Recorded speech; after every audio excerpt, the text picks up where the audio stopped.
Shalom, salam sejahtera saudaraku. Selamat pagi, salam jumpa dengan kami, warisan anak cucu. Aku bukan seperti yang dulu. Jadi siapa yang ada di dalam Kristus, ia adalah ciptaan yang baru. Yang lama sudah berlalu, sesungguhnya yang baru sudah datang.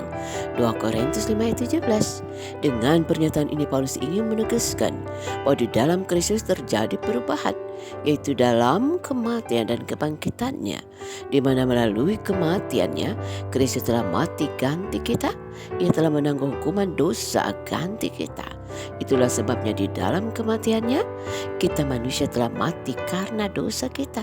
Karena itu kita tidak lagi hidup di dalam dosa, karena kita telah mati terhadap dosa.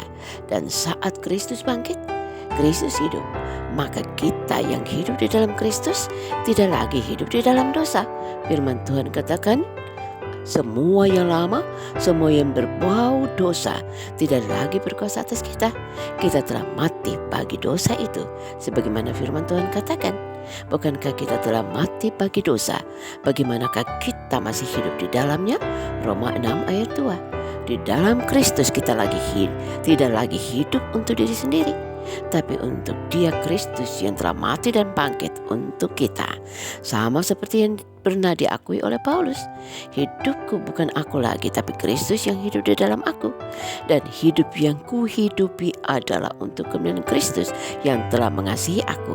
Galatia 2 ayat 20. Itu berarti Paulus bukan Paulus yang dulu lagi, yang dulu hidup di luar Kristus, tapi sekarang hidup di dalam dan bagi Kristus yang telah mengasihi dia. Inilah juga kehidupan semua kita yang hidup dalam Kristus. Semua kita yang percaya kepadanya. Kita bukan lagi seperti yang dulu, hidup dalam dosa dengan berbagai perbuatan kejahatan. Tapi kita sekarang hidup sebagai manusia baru dalam Kristus, yang mampu berkata tidak kepada semua perbuatan yang tidak berkenan kepada Allah, dan terbukti jelas dalam seluruh hidup kita, dalam kata dan tindakan nyata kita, yang dapat membuktikan aku bukan lagi seperti yang dulu. Tuhan Yesus memberkati kita. Kita berdoa, ya Tuhan, bentuklah aku sesuai kehendak-Mu. Amin.